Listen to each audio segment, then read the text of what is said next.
War in Angola is one of the aspects of a conflict which has kept unstable a huge African region under Cuban, East German and Soviet domination. Countering this alien presence on an already volatile continent are dozens of South African army patrols like this one, moving on foot and often ranging for hundreds of kilometers at a stretch without any outside source of support. Compact, independent of supply, and totally self-contained for survival and defense, these are the men that have struck terror into many a stout heart. For these white-officered black soldiers are the seasoned veterans of a decade of unconventional warfare. They fought first against Lisbon's legions during the late 60s and early 70s. Now it's against the Soviet Union and its African cohorts. Today their role in the war is to scout for evidence of SWAPO terrorists, the same movement which has threatened to remove South African presence from Namibia by force of arms, and which operates primarily from Angolan soil.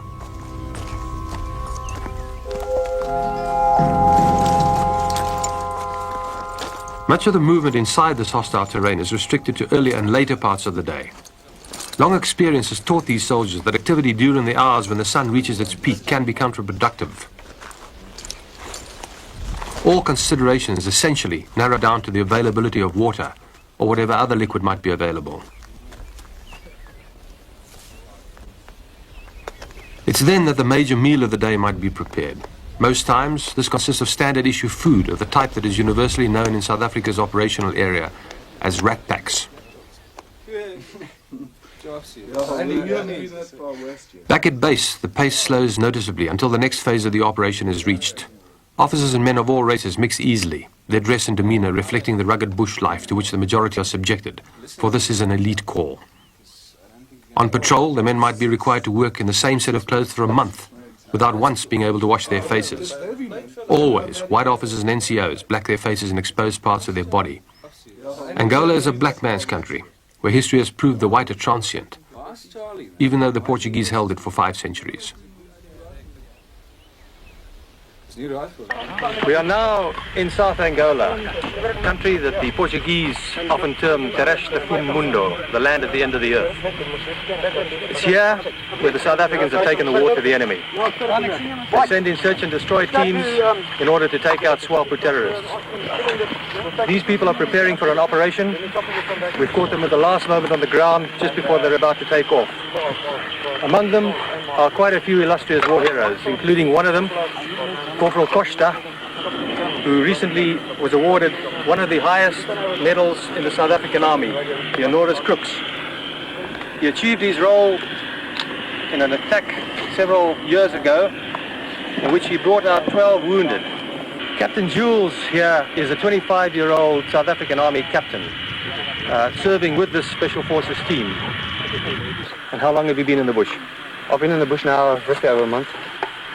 And how do you live when you are on your own like that? Do you have support from the South Africans, supply? Yes, we do have support from South African supply. If we don't get support, we get our own food. What is that? Oh, we get some buck, which is kudu. And what do you do for water? We sometimes dig for it, and sometimes we can get it from the local pops, which we get, they call it the kashima, which is in fact a water hole. The availability of water lies at the core of every single operation launched by South Africans in this region. Without it, no one would survive more than a day, for it's a sun-seared land, blistered by years of drought. The operation must bring in its train anything else that might be needed, like food, ammunition, batteries for radios, medical equipment, and even the rare luxury, like milk in cartons. Prior to the launching of the operation, all supplies are stockpiled, ready for disposal, as and where required. Fuel too has to be taken in drums, enough to keep several squadrons of aircraft operational during a crisis. Like the rest, these supplies are taken in by helicopter. Many of the men comprising this force are veterans by the time they are 20. You're in the bush on your 21st birthday. Where were you when you turned 20, Lieutenant Richard? I was last year in the bush the same time, when I was 20, as well as last Christmas and New Year. So you've basically had 2 years of operations with this unit? Basically going now, ending my 2nd year this year. Are you going to stay in the army? Yeah, I'm in permanent force at this stage. You like it? I like it. It's got a good life. What is the attraction? What is it that you feel about it? At this stage, it's just the nature, fresh air, and the bush. And the war itself, which is obviously why you're here? There's no other choice. Somebody's got to do the job. somebody must be rammed. What part of the operations are you involved in? It's just the cleaning up operation, sweeping Inside Angola? just inside Angola, and we work internal as well. Do you have your share of contacts in this war? We have our fair share of contacts. You can go a few days, we get absolutely nothing. Other days you have your luck. What do you consider luck? Your luck is when the day you get your contact and you get your few kills in your contact. Does this involve a great deal of follow-up? This does, definitely does, because you follow-up is not just an easy task. Some days you must run at least 20, say anything between 6 and 20 Ks on a follow-up, see what you get. Following the patrols, the main strike force will enter an area, and here, on day one, the task force commander will outline the nature and extent of the operation. The possible position of the Northern Front headquarters of SWAPO is in that vicinity, around about 7 to 8 kilometers northeast of Angola. There will be 300 to 400 terrorists in that base, as well as the command structure of the Northern Front of SWAPO. As in the past and as normal, we will have nothing to do with the MPLA forces, except if they interfere with our operation against SWAPO, which at this stage we doubt very much. The mission then is we must locate and attack the Northern Front headquarters in that specific area, and after that we must do an area operation in the normal area of the Northern Front from north towards the south with a cut line over there. Operations are obviously well planned and coordinated. This particular strike involved 9 separate and identifiable phases, spaced over about 2 weeks. To gain the Every contingency was catered for, including involvement by Soviet-backed elements, which was, in fact, to take place shortly afterwards during Operation Protea. to take maximum equipment and weapons from the enemy, or to destroy that equipment of the enemy. And then fourthly, to disrupt the command and control system of the Northern Front headquarters. Every war spawns its crop of surprises, or, for that matter, lack of them. Then the men wait. In this case, it took the unit almost a week to make a sizable contact. Intelligence reports which had been accurate a month before were outdated by the time that Operation Carnation, as this strike was known, was launched. One day rolled into another, and the men did the best they could to make themselves comfortable in the sparse bush country of South Angola. It's times like this that are dreaded by operational commanders. For even though there is no activity, security has to be maintained at the highest and most efficient level possible. The camp has to be guarded around the clock against attack, a possibility which exists in any combat region. For this, the men dig in. At night, they sleep in prepared positions, like these. For some of us, it's almost a prelude to a fate that ultimately awaits us all. Nightfall in the African bush is always a magnificent spectacle, even in an Angola racked by war. It's what the next day promises that presents the contrasts. Devolve-os aqui. Nós louvemos o seu nome santo. Você é nosso protetor e salvador. Amém. Okay, good luck for the operation. All the best. Must go well. Okay. Roger, go. Come on. Okay, good luck.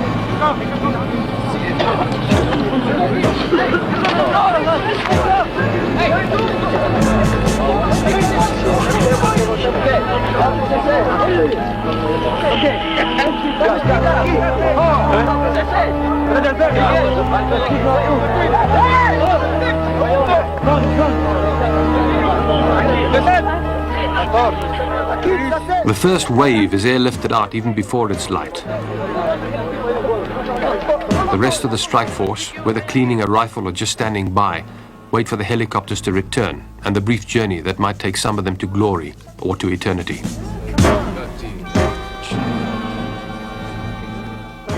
Faces are tense. Most reflect the enthusiasm of youth, even in wartime. For these are the young men that fight South Africa's wars.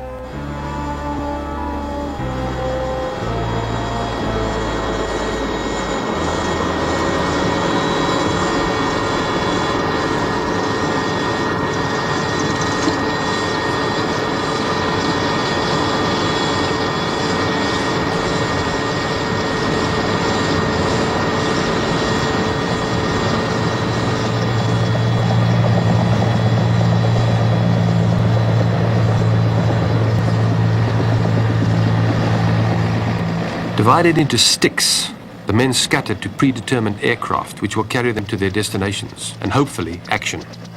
For though they might become a statistic in the course of the morning's events, few of these battle-hardened soldiers would hope for a lemon, as an aborted operation is colloquially termed.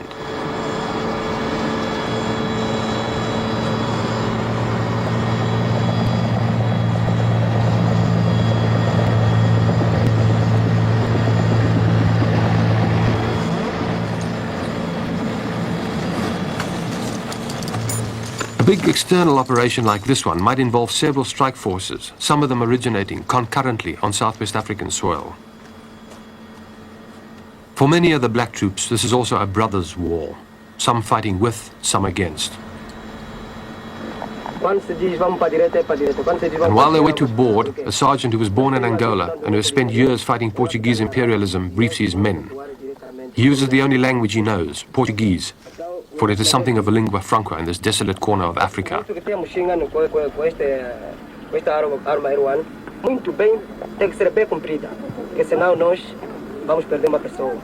Like the others, these men are intent on action, for theirs is a war of deed, not of word. Then they go in.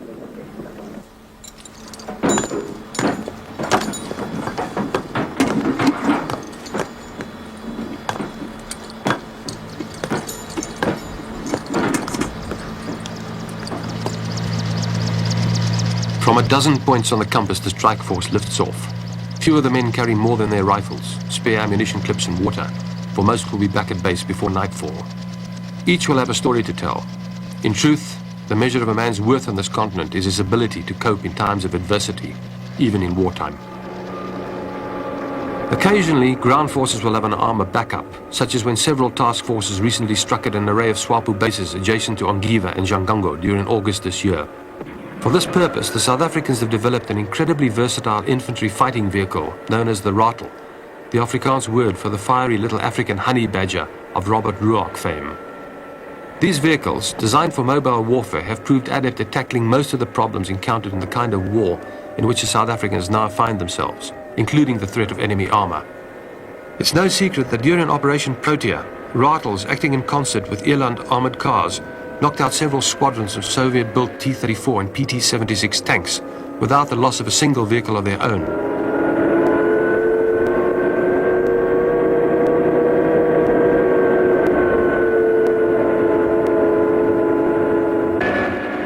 Multi-crewed and with a gearbox the size of the average Volkswagen car, the rattle can traverse any kind of terrain. Literally, it is able to plow its way through the densest South Angola forest.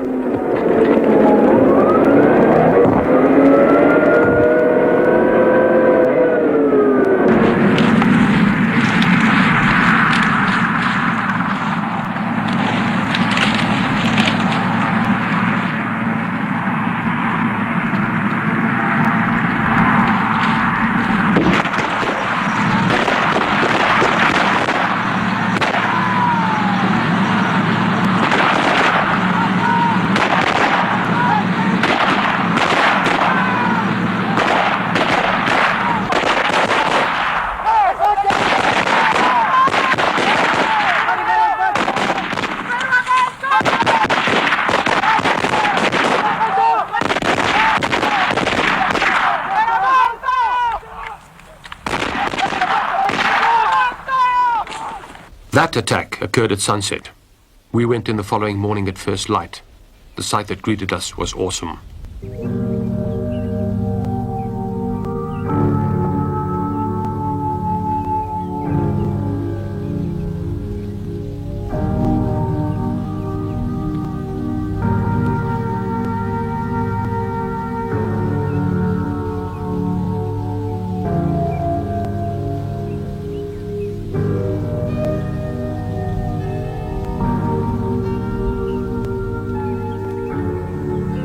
Later that day, the first wounded survivors were brought in.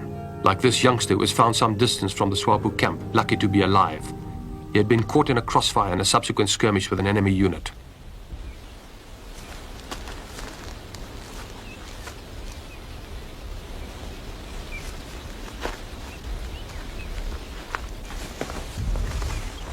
Brought back from the brink of death by the unit doctor, who, like others in the Special Forces unit, is airborne trained for any eventuality, the youngster's condition was first stabilized. Then his leg was bound and he was casevaced back to South African lines for treatment. The sweep which resulted from the initial contacts covered a vast area of open bush country.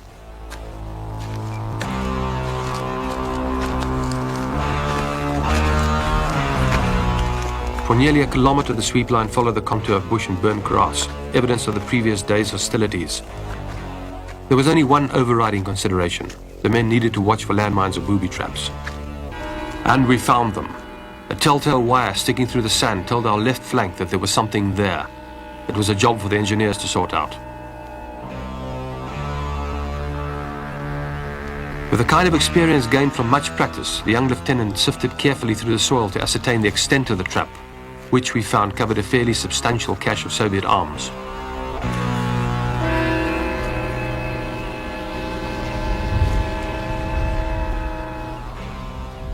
Still not satisfied, he connected a grappling iron to more wires.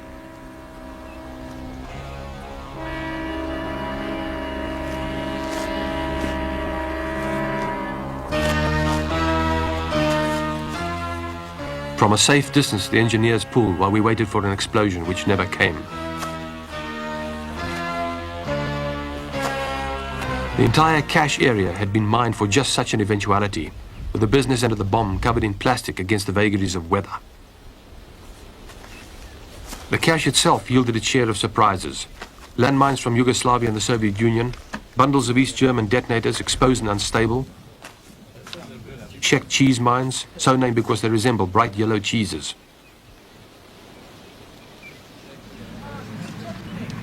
Throughout the secondary operation, we were provided with air cover, though on that occasion we didn't need it. And once completed, the sweep went on, hour upon hour, in search of more SWAPO caches of explosives and weapons. The work was tedious and exacting, as it is each time there's an external strike, but it has to be done. Above the whine of a battalion of insects and flies, the only friendly sounds come from above.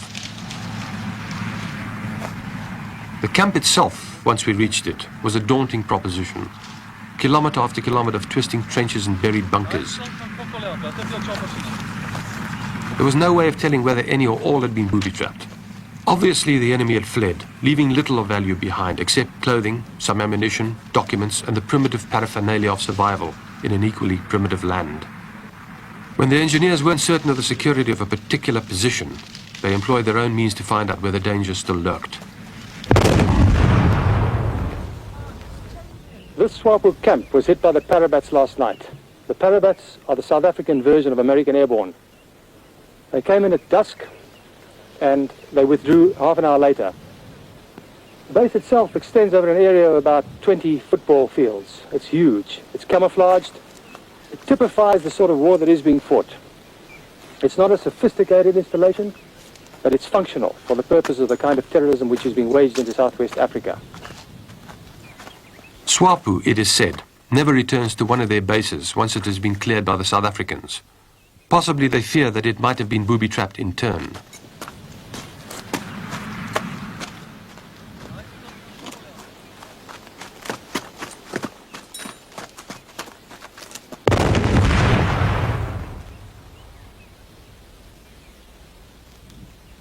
Every SWAPO camp yields its treasures.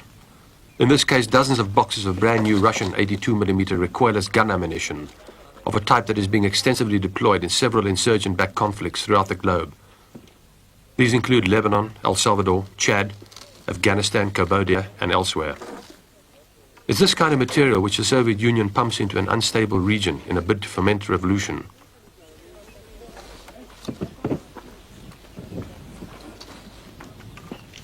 While the rest of Angola starves, these boxes, each one containing 4 bombs, and together conservatively estimated in value at the price of a modest prefabricated cottage, have been transported through some of the most difficult country in Africa to be used in war.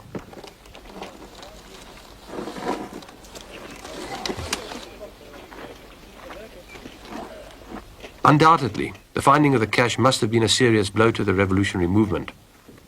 Clearly, the South Africans will use this ammunition against the same enemy responsible for bringing it in the first place.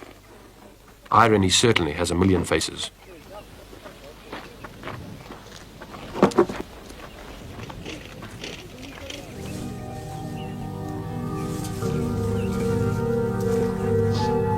Not all of the war material is new. Some had been buried in the sand for years. These mortar bombs are not only unstable, they are dangerous. Not the sort of weapon to use in a tight spot.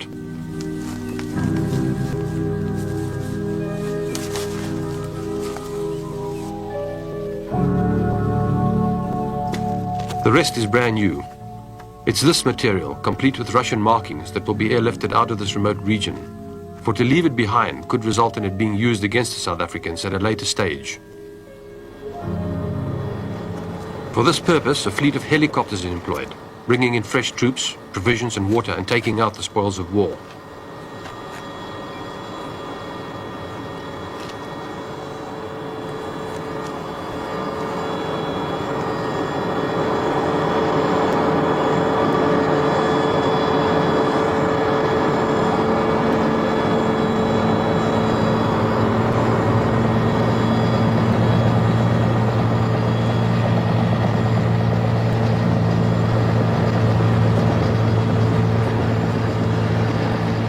Operating in a huge area, reckoned to be about half the size of France, these are the pack horses of the South African Air Force. Sometimes they're loaded a fraction beyond the permissible limit. Then this happens.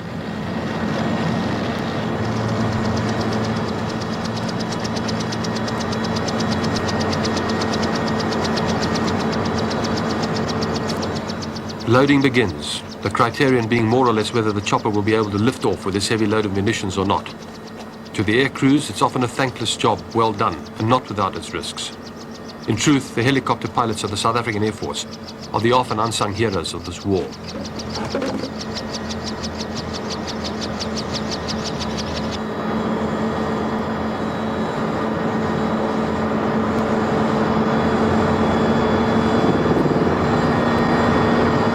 These are the men required to move when the time comes. A troopie might be wounded at sunset, 100 kilometers behind enemy lines. It's not even a question for debate whether a helicopter will go in or not to bring him out. That much is taken for granted. It's not unusual for some of these crews to work through the night during a crisis.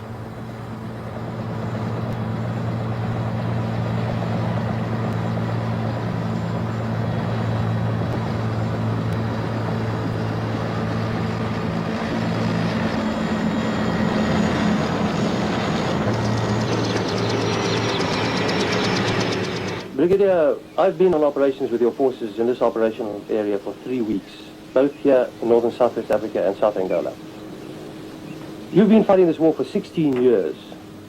You've been here longer in conflict than the Americans were in Vietnam, and still you claim you're winning this war. Well, it's unreasonable and unfair to compare the two wars with each other. There are still conflicts. This is a very low intensity war at this stage. It's a guerrilla war. The Americans lost approximately 50,000 men in Vietnam. We haven't even lost 500 over a period of 16 years. How many are you losing now a year? The figure for 1980 was 75. And SWAPO? And SWAPO 1,500, which gives you a ratio of 1 to 20. Which is very good for this type of war. This is even better than the Rhodesian figures. Your conflict in this region revolves around the civilian population. My impressions are that SWAPO is gaining a lot of support from the civilians, from the local population. The local population is forced to support SWAPO. They are intimidated by SWAPO.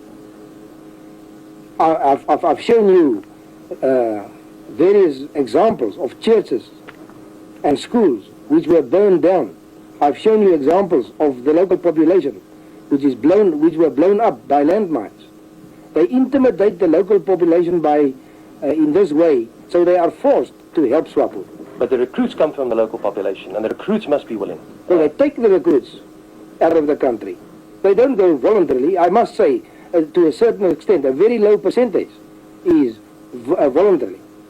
But the great number is forced to leave Southwest Africa and Namibia. Brigadier, if Angola was to withdraw its support, what would the situation be in this war? The war is going to terminate immediately. For what reason? Because if SWAPO haven't got base areas to operate from, then they can't operate. If they haven't got the support of the Angolans, the Russians, the East Germans, the Cubans, and all the other Eastern Bloc countries, then they can't fight this war. So the war goes on. For as long as the new brand of communist imperialism fuels the fires of despair on an already desperate continent, there will be conflict.